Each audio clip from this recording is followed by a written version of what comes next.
Sumainyo ang Panginoon. At sumaiyo rin. Ang mabuting balita ng Panginoon ayon kay San Mateo. Papuri sa iyo, Panginoon. Nang mga sandaling iyon, lumapit kay Jesus ang mga alagad at nagtanong, "Sino po ang pinakadakila sa kaharian ng langit?" Tinawag ni Jesus ang isang bata, pinatayo sa harapan nila at sinabi, "Tandaan ninyo ito, kapag hindi kayo nagbago at tumulad sa mga bata, hindi kayo mabibilang sa mga pinaghaharian ng Diyos. Ang sino mang nagpapakababa na gaya ng batang ito ay siyang pinakadakila sa mga pinaghaharian ng Diyos. Ang sino mang tumatanggap sa isang batang ganito dahil sa akin, ay ako ang tinatanggap. Ingatan ninyo na huwag hamakin ang isa sa maliliit na ito. Sinasabi ko sa inyo, sa langit, ang kanilang mga anghel ay laging nasa harapan ng aking Ama.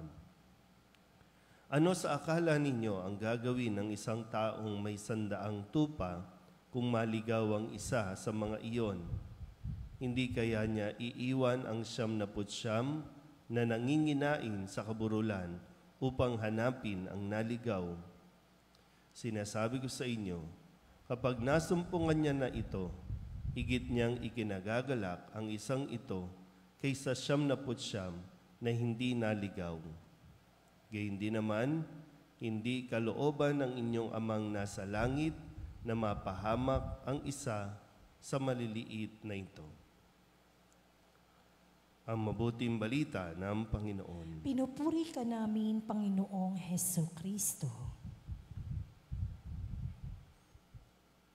Isang magandang umaga po sa inyong lahat. Ngayon po ay Martes ng ika-19 na linggo sa karaniwang panahon. Narinig po natin sa ating unang pagbasa mula sa aklat ni Propeta Ezekiel na dito po ay sinasabi sa kanya na kanin mo ang aklat na ito at pagkatapos magpahayag ka sa sambahayan ni Israel. Ang aklat ni Propeta Ezekiel ay naglalaman ng mga pangitain, yung pakikipag-usap ng Panginoon kay Ezekiel, paano niya inihahatid o ibinibigay yung mensahe, ito ay sa pamamagitan ng pangitain. At sa kanya pong nakita, ito nga po yung aklat, at ito'y ipinakakain sa kanya. At ng kanya pong tikman at kainin, nalasahan niya na ito na parang pulot-pukyutan. So magandang pagnilayan natin, ano ba ang ating mga yung bang isinasaksak sa ating mga isipan? Ano ba yung mga aral? Kasi ang aklat ay naglalaman ng mga aral ng Diyos. So ano ba yung mga pinapakain natin sa ating mga isipan? Dahil kung ano ang laman ng isip, yun ang madalas na lumalabas sa bibig. So, masusuri din natin. Kaya nga, di ba, yung level ng katalinuhan o karunungan ng isang tao ay malalaman mo sa mga lumalabas sa kanyang bibig. Kung mababa ba o may kataasan o kung ano man, nasa pagsasalita ng isang tao. Hindi yung manner, kundi yung nilalaman ng kanyang mga sinasabi.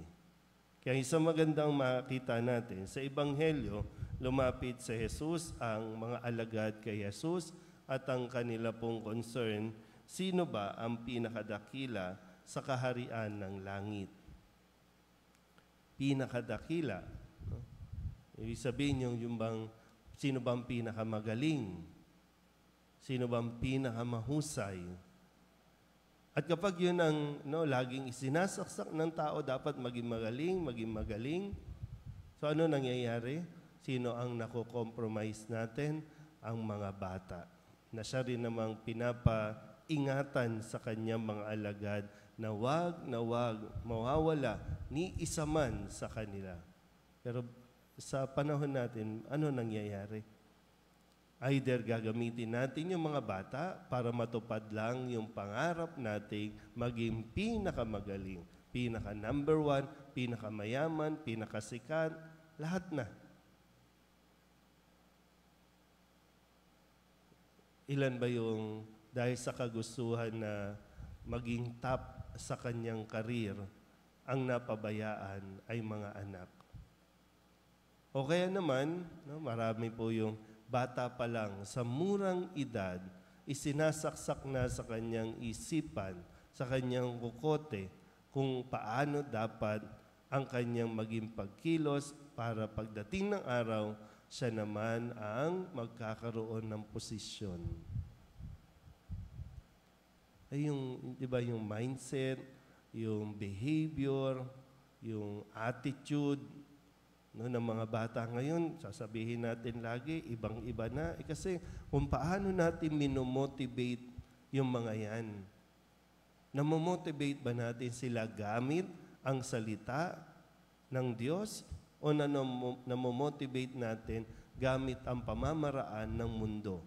Na kahit na may masagasaan, kahit na may masaktan, kahit na manloko, basta't maging number one ka lang. Yan ngayon, di ba po, no?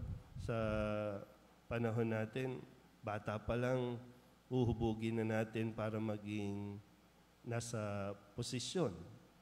Bata pa lang, yung motivation na dapat makapaglingkod sa bayan, mukhang iba na. Kaya, bata pa lang, andyan na yan sa barangay, either magiging SK chairman, kasi ang pinakapangarap ng magulang, ikaw ang magiging mayor. Ikaw ang magiging senator. Ikaw ang magiging presidente.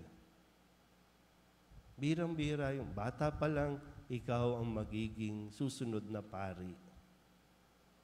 Kasi pag doon, maraming pera. So pera. Kaya lahat ng kilos, lahat ng buka ng bibig, patungkol sa pera. Wala yung paano makapaglingkod. Na bata pa lang, dapat inuhubog na kung paano yung magkaroon ng yung pagsasakripisyo sa sarili, pagbibigay, at hindi kabig ng kabig, hingi ng hingi. Kaya, nasaan ang mga bata? Naliligaw na landas. Napapariwara. So muli, pag nilayan natin na mabuti, kasi diyan din natin makikita, no, ano ang mga lumalabas sa ating mga bibig. Amen?